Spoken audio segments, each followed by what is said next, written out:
노도부대 보병 제2사단 이야기 38. 중공군 5차 공세와 현리 참패. 두 번째.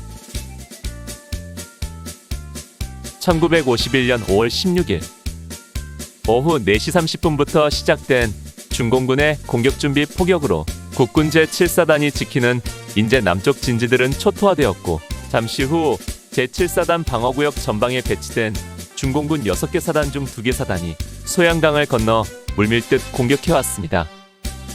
밤 12시에는 부평리 일대가 적에게 피탈당했고, 상황이 절망적이라 판단한 미 제10군단장은 5월 17일 01시 국군 제5사단과 제7사단으로 하여금 노네임 선으로 철수할 것을 명령합니다. 한편 소양강을 건넌 중공군은 제20군 제64단으로 하여금 종심기동하여 아군의 후방을 차단할 임무를 부여합니다. 이에 따라 중공군 제64단은 중소부대 단위로 신속히 이동하여 아군 배후의 도로와 거점들을 점령한 뒤 아군을 포위 섬멸할 계획을 세우고 빠르게 움직였습니다. 중공군 제64단은 예하 제178연대에게 종심기동하여 국군 제3군단의 배후인 오마치고개를 점령, 차단할 임무를 주었습니다. 오마치고개는 현리에서 상남면을 지나 홍천과 그 당시 제3군단 사령부가 위치한 하진부리로 통하는 유일한 길목에 위치한 고개로, 이 고개를 차단하면 국군 제3군단 전체를 포위할 수 있는 길목이었습니다. 뿐만 아니라 적들이 상남에서 홍천에 이르는 라인을 점거하면 미 제10군단 예하 제5사단과 제7사단까지 섬멸할 수 있는 요지였습니다. 그런데 이렇듯 중요한 요지에 단 한 개 부대의 병력도 배치가 되지 않고 있었습니다. 이것이 현리 참패의 가장 큰 원인이라고 말합니다. 그런데 훗날 알려진 바로는 본래 제3군단에서는 이 지역의 중요성을 알고 병력을 배치하려고 했다고 합니다. 그러나 문제는 오마치고개가 미 제10군단의 관할이었고, 미 제10군단장 알몬드 소장은 자기네 전투지경선을 타부대가 침범하는 것을 지극히 싫어하는 지휘방침을 가지고 있었다는 것입니다.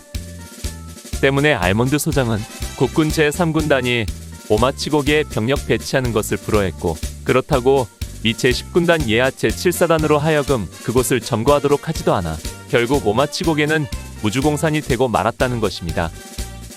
사실 오마치고개는 위치적으로 볼 때 어론리 김부리를 통하는 도로나 현리를 통하는 도로를 제외하고는 험준한 산악을 수십 킬로미터 넘어야만 하는 후방 지역이었기 때문에 설마 소양강전선이 뚫려 적들이 그곳까지 침투하랴 싶은 안일함도 있었을 것입니다. 그러나 중공군 제64단 제178연대 제2대대는 흩어진 국군부대 간의 지경선 사이를 뚫고 산악지대를 따라 빠른 속도로 기동하여 5월 17일 04시 천병부대가 이미 오마치고개에 도달했고, 07시경의 대대본대가 부평리와 오마치고개에 도착했습니다.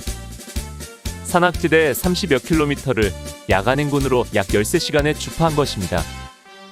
이는 누구도 상상하거나 예상하지 못했던 놀라운 기동력이었고, 유엔군과 국군은 보기 좋게 허를 찔린 것입니다. 한편 중공군 제81사단 역시 국군 제7사단 진지를 돌파하여 오마치 남쪽 테로인 상남리와 암달동 일대로 5월 17일 12시경 진출함으로 현리, 율전리, 속사리를 연결하는 제3군단 주보급로가 완전 차단되었습니다. 또한 중공군 제79사단 역시 국군 제7사단 제5연대 지역을 돌파한 뒤 종심기동을 하여 5월 16일 23시에 창막동을 거쳐 5월 18일에는 갑둘리, 김부리까지 진출하여 현리 지역을 완벽하게 포위하게 됩니다. 이런 상황에서 국군 제7사단 제8연대 일부는 현리로 퇴각하고 있었습니다. 제7사단장 김영일 준장은 제5연대로 하여금 퇴각하는 국군을 엄호하기 위해 내린천 남쪽에 있는 대암산 일대를 점령하도록 명령했으나 중공군 제81사단 공격으로 퇴각하였고, 제5연대 제3대대는 김부리에서 중공군에 포위되어 위기에 빠지게 됩니다. 제5연대는 오마치고개 남쪽의 암달동이 이미 적의 수중에 들어간 것을 알고 제2대대로 하여금 오마치고개를 공격하도록 했으나 5월 17일 16시 공격은 실패하고 말았습니다. 이때는 거의 모든 통신시설이 파괴되어 정상적인 지휘 통제가 사실 불가능한 상태였습니다.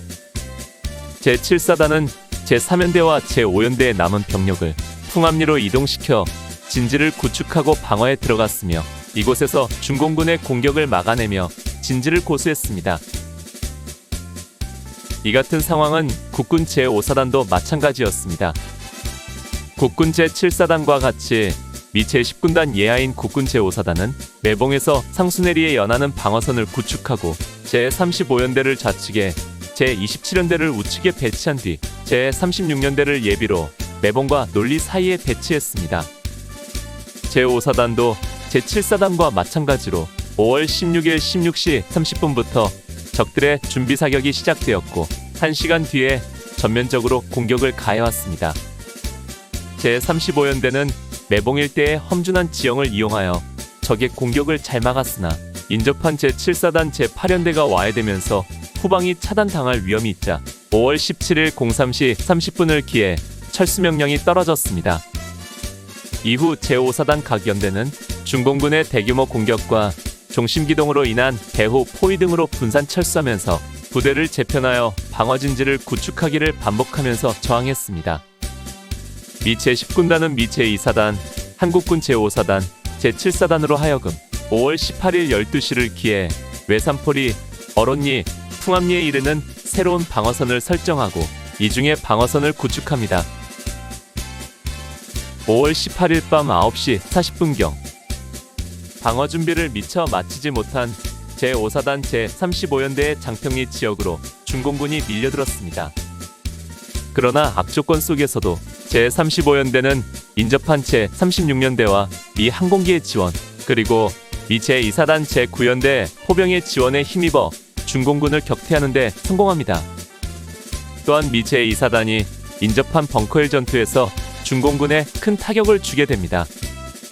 이 장평리, 풍암리 일대 전투와 벙커힐 전투에서의 승리로 인해 중공군이 인제에서 홍천으로 진격하는 것을 저지할 수 있었고 적들이 홍천을 통해 양평으로 우회기동하는 것을 막을 수 있었습니다. 이로 인해 제6사단이 양평대첩을 거두고 나아가 화천저수지 이북까지 반격에 성공할 수 있는 기틀이 되었습니다. 중공군과 북한군의 5월 공세 의도는 오마치 등 상남면 일대와 홍천을 점령하여 국군 제3군단과 미 제10군단을 포위 섬멸하고 양평의 측면을 치고 여주 이천으로 진출하여 서부전선 유엔군을 포위하고자 하는 것이었지만 결국 벙커힐 전투와 장평리 일대의 전투에서 패배함으로 홍천으로의 진출이 좌절되고 만 것입니다. 따라서 현리에서 아군의 패배에도 불구하고 적의 5월 공세를 막아내고 반격의 발판을 마련할 수 있었던 귀중한 승리였습니다. 그러나 미 제10군단 지역과는 달리 현리를 중심으로 한 한국군 제3군단의 상황은 전혀 다른 방향으로 전개되고 있었습니다. 오늘 추억여행에 함께 해주셔서 감사합니다. 다음 이야기를 기대해주시고 구독과 좋아요 부탁드립니다. 강백